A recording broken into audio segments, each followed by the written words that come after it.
I have no idea. Jackie Joyner Kersey. This is a tough one. I've only been to 2 games since my career here at Akron. Carrie Murphy. Kara Murphy. I don't want to insult them. I'm going to go ahead and say no comment on that.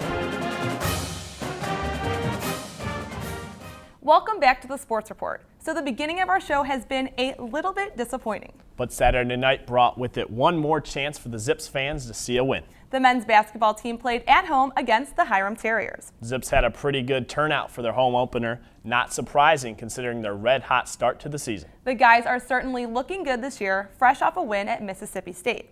Could Coach Dambrot's guys pull through and send the Terriers packing? Akron, hosting their first and only game in the 2K Sports Classic, comes out in this one looking for the win over the Division III Terriers.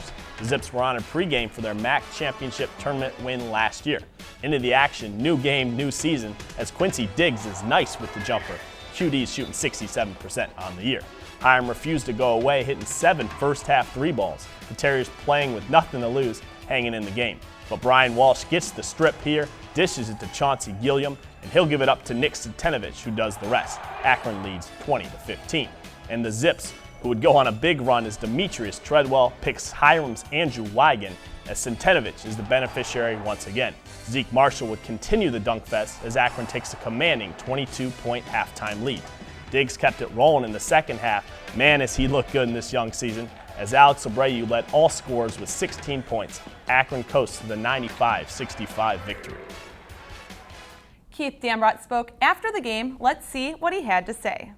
And they're hard. They're unorthodox, with the 5 out, moving you around. It's hard for big guys to chase those little guys. It's kind of like when we used to play those high majors. Sometimes we could bother them because we're a little bit little. And we had a hard time guarding them. Luckily we played pretty good offense the first half, and then the second half we adjusted a little bit and played, made a few defensive adjustments that helped us. Coach Dambrot is always entertaining. You know what else is entertaining? Our Twitter page. Follow us for Zips news, scores, and game updates. For further news in men's basketball as well as women's basketball, let's check in with Dee and David at the Sports Update Desk. The final segment of Zips Update is here, and we are back to preview some of the great games coming up for the basketball teams. Dee, you couldn't have said it any other way. The men's and women's teams have quite a schedule, and here are some key matchups. Starting out in the women's side of things, the Lady Zips will be tested early when they face Cleveland State on the 30th of November. Cleveland State is from the Horizon League and coming off a 21-12 season and looking to improve and have another successful year. Then Florida State comes into town on the 10th of December. Florida State was 24-8 last year, and the Lady Seminoles were able to get a bid to the NCAA tournament, but fell in the second round. Youngstown State then comes to Akron on the 18th. Providence then also follows on the 28th. The Lady Zips will have a busy schedule this year, and Coach Kess said this is one of the most well-rounded teams she's had in all of her Akron career. Well, it definitely would be exciting to see the Lady Zips play. But now let's move on to the men's schedule. Detroit will come to the Jar on November 26th. Then the Zips will go away to take on West Virginia on the 28th. The Mountaineers are coming off of a 21-12 season. The Zips will make the trip up to Cleveland to face Cleveland State on December 10th. The Vikings already have an impressive victory over Vanderbilt, as they will also take on Kent State on the 22nd. Akron will once again have their hands full as they take on last year's Cinderella story, VCU. They will be coming to Akron on the 29th of December. VCU is coming off of a historic run as this improbable team made it to its first ever Final Four. It will be an interesting battle because VCU's head coach Shaka Smart was the assistant coach to Keith Dambrot from 2003 to 2006. The men's and women's teams really have their season cut out for them, and I can't wait to see how they will play out this season. Me either, especially VCU. But with that being said, let's send it back to DJ and Stacy. Thanks, guys. Now to the shot of the week. This week's shot features Zips tight end Will Fleming attempting to break away from a Kent defender. The sophomore had 2 catches for 21 yards on the afternoon. Props to our own Charles Mader for his work with the lens. And from Shot of the Week to Player of the Week.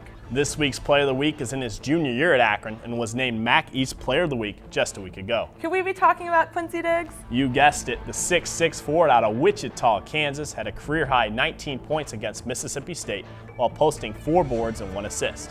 Diggs contributed 10 points against Hiram as well as 6 boards, 1 assist, and 2 steals, helping the Zips seal the deal against the Terriers. Congratulations to Quincy Diggs. Let's hope he continues to impress us. Now that's all the time we have for this week's edition of the Sports Report, but make sure you check us out on Facebook and follow our updates all day, every day on Twitter. We will be back next week with the recap of all things Akron sports. From DJ, David, D, and myself, we'll see you next time on the ZTV Sports Report.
This program was produced by ZTV at the University of Akron.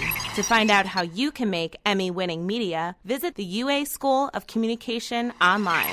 ZTV. Make media. Make a difference.